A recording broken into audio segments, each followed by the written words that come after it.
Our next presenter is Josh Perlstein. He's president of Response Media. Josh is a recognized thought leader. He's an innovator in the internet marketing space. He's helped some phenomenal companies like Disney, IBM, Procter & Gamble, Pfizer, ConAgra. And he's here right now with 5 tips to successfully acquire mom's attention, loyalty, advocacy, all to develop those valuable relationships with her. So let's welcome Josh. In 30 minutes, we're going to talk a little bit about how to build relationships, not just with mom, but a lot of moms. How we can think about building scale into programs. But first, I wanted to start with a question and saying, anybody want to interpret that picture? This is perhaps the way a man might feel at M2Moms 2010. I apologize for I don't really feel like The Bachelor, but it was the only picture I can find to really describe, kind of one guy with a lot of women around him.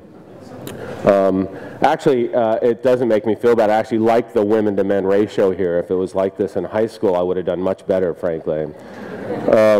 No, in actuality, I'm a family man, so at a Moms Focus conference, I'd start with talking about what I always love to talk about. I can go on for 30 minutes about this if you let me. My kids, that's Emma.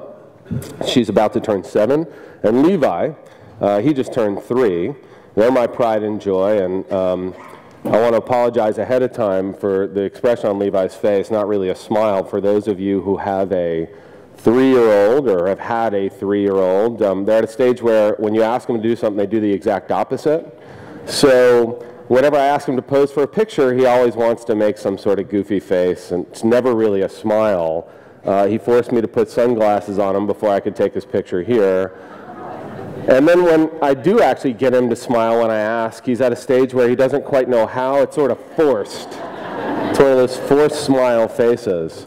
And I can't take full credit for my children. The head of our household is Mom. That's a picture of my wife, Deb, and I love to show off pictures of my family, but I'll tell you a little bit about Deb because she's about to embark on something very exciting.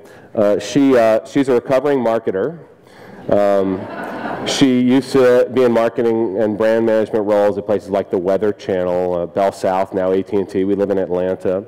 And she stopped working when we had our first child, and she's been pretty bored, frankly. I don't know if you guys experienced this, but so we have a young one in elementary school and another one in preschool.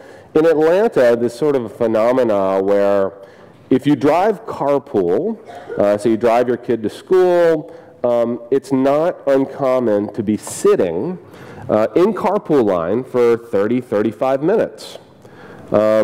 Wasted time. Moms primarily sitting in their car, on their phone. If it's hot in the summertime, it means the air conditioning is on. I mean, it really is a waste from an environmental perspective, from a time perspective.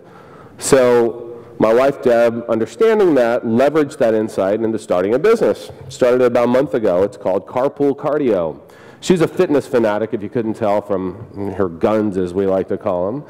And she started a business called Carpool Cardio that teaches outdoor fitness classes at carpool lines. So if you get to carpool early, park your car, you got your place in line, bring a towel, get out, do a 30 to 40 minute workout.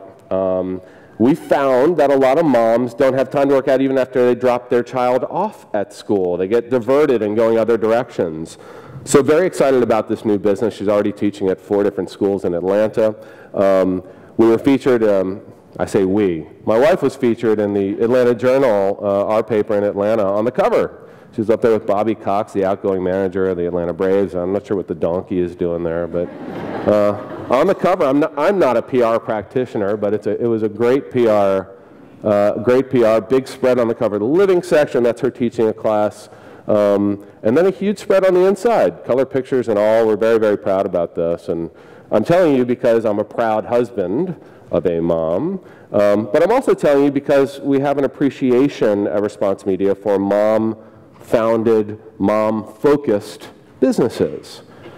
I like the way that Deb was able to leverage insights about moms. Moms are busy. Moms don't have time to work out. There was some research shared yesterday that if moms had more time for themselves, they would exercise more, take more time to work out. So here's a little bit about us that I'll just start off with.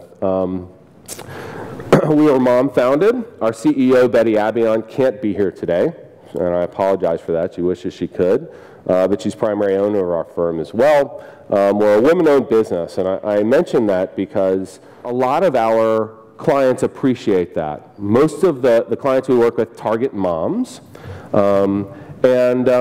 this allows some of our clients to walk the walk too.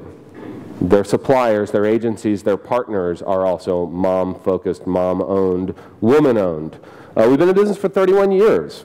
So as I was introduced, we're a digital and direct agency.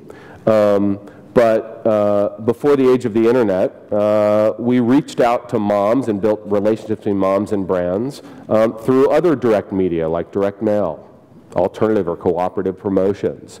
Specifically, direct relationship building is what we focus on. And we're honored to work with some of the most trusted brands in the world. We're expert in the particularly new mom, expecting mom category with clients like Similac or Pampers or even Shutterfly. Apologies to Kodak ahead of time. Nike, who also targets a whole lot of different groups, uses us to reach out to moms. Moms is a fast-growing segment for them in their online business. Disney, we work with the Destinations division. So I love the Disney Interactive Group presentation yesterday. Our job is to drive interest in Disney World, Disneyland, Disney Cruise Lines, even perhaps their timeshare program through digital channels. Some charity work as well, like Salvation Army. We're honored to be part of My Coke Rewards. We're on the strategy team at My Coke Rewards, which is the largest loyalty program in the United States from a packaged goods brand. Over 15 million members in My Coke Rewards. US-only program, really, really neat program where we leverage the love of many, many Coke brands. We were honored to win an award from P&G a couple of weeks ago, a Supplier of Excellence Award for the work that we do there in baby care and home care and such. Conagra Foods, marketing right here out of Naperville, do a lot of work for their Healthy Choice brand. So again, everything that we do has a purpose. A lot of talk yesterday and in the prior couple months about purpose-driven brands, purpose-driven companies. We also subscribe to the idea that companies, brands, employees should have a purpose. And we have one primary purpose, which is improve lives by connecting moms with responsible brands, creating relevant, meaningful, mutually valuable relationships. So again, some key words there: responsible brands, brands that are respectful, relevancy, meaning, value. We do it at a pretty good clip too. We acquire about 300,000 consumers, mostly moms, for our clients per week on average. Most of that's in the US, some global work. But when we combine our clients together, about 300,000 consumers we start a relationship with per week. And we have a philosophy, and our philosophy is that advertising doesn't really work like it used to. I know that's blasphemy for an advertising agency person to say, but we believe relationships are the future of advertising, and I apologize for the repetition. You've heard a lot about relationships in the last day and a half, and that's good. That's validating for me. We think relationships are the one thing that consistently work, and I'll tell you a little bit about why. Not a lot of people have said why relationships really work, so I'm going to get into that a little bit. And it's our belief that life is cluttered and increasingly cluttered. So not just cluttered with ads or marketing, but our lives are increasingly cluttered from every direction. Everybody sort of nods their head when I say that. It's true. We're getting busier and busier. There's so much more filling our head. Moms are certainly a great example of cluttered and busy life. Relationships are the one thing we found break through that clutter consistently. So that's why we believe in relationships. And with this next 20 minutes, I'm going to talk about something hopefully a little bit different than we've talked about thus far. There was some great research yesterday, this morning, some really touching stories as well. But I'm going to try and communicate something that's going to be very practical to you guys. That's my goal in the next 20 minutes. A how-to, if you will. How to start relationships with moms off on the right foot. I'm hoping this inspires you to go back to your place of business and actually do something. These are some easy steps I'll share. A couple not so easy, some easy. but hopefully something that you can go back and do, if you agree, when you get back, something practical and applicable. We focus primarily at Response Media on digital relationship channels because they're cost efficient, and we can segment very easily to send things to folks that are relevant. So 3 primary channels: email, social, mobile is what we typically use in defining a relationship. And we have a saying at Response Media, acquisition to advocacy.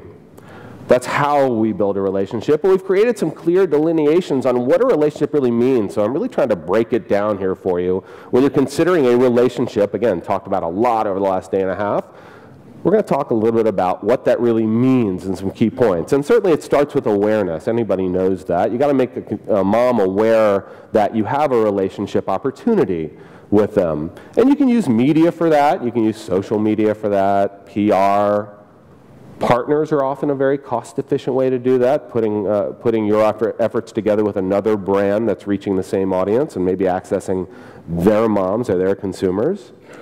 The next clear step is what we call acquisition. So giving that mom an opportunity to register, raise their hand and say, I'm interested in a relationship with you. Permission is critical there. So permission brings relationships between brands and moms from a very shallow relationship to something very deep and meaningful, because there's a willingness there. I, as a mom, hypothetically, am opting in. I want to hear from you. I'm interested. I'm raising my hand virtually or physically, and I'm telling you what my preferences are. So as a brand, we have a responsibility to get that permission because it raises the stakes enormously. And we want to give consumers the opportunity to give us their preferences. How do I want to hear from you? Do I want to hear from you via email? Or perhaps I'll like you on Facebook and I'll hear from you in my news feed. Or perhaps I'll follow you on Twitter, or I'd rather get text messages from you. Preference is critical. The next clear stage is moving a hand raiser, an interested party, into a customer, deepening the relationship a little bit. So this is a transactional relationship that we now have. You're spending money with me, Mom, so the stakes are higher for me. I need to treat you a little bit differently. So important elements in the customer or conversion stage include cross-selling. If you're a company, Clorox presentation this morning, the panel was terrific. I really like what they're doing with Children's Health Fund. They're a portfolio company. They have multiple brands, and part of what they want to do is get moms comfortable with using multiple brands in their overall portfolio. So you have an opportunity once somebody becomes a customer to move some of that usage. And of course, build loyalty. So once somebody's already buying a product or has some deeper relationship, transactional relationship with you, you have the opportunity to also impact how much they're buying of your product versus competitors' products, and reward loyalty. The last stage, and I often call this the nirvana of what every brand wants, is advocacy. Advocacy is very hard to get. There's been a lot of talk about it in the last couple of days. And some really good examples shared by Stacy DeBroff and Ian and such yesterday.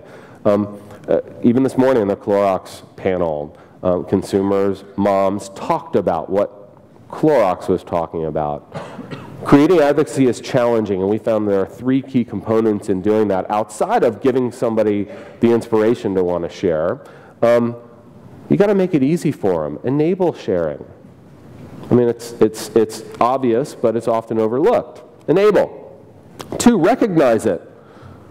You got to understand who's sharing so you can have the opportunity to reward that behavior. It's kind of like parenting. Good behavior, you reward. The challenge for most brands today, we've found, is how do you recognize it? How do you track that behavior? Are you going to have somebody sitting on your Facebook page all day watching who's sharing and posting? Really challenging. There are tools that can help do that. Recognize and reward sharing. All right, so that's sort of our process in building a relationship. Today, 5 quick tips. Again, only 30 minutes total, so 5 quick tips. And if we want to continue the conversation, you want to learn more, I'd be happy to reach out to you. I'll have my information on the last slide. So 5 tips for starting a relationship. And I'll be honest with you folks, relationships between brands and moms aren't that different than relationships between 2 people when you really break it down. There are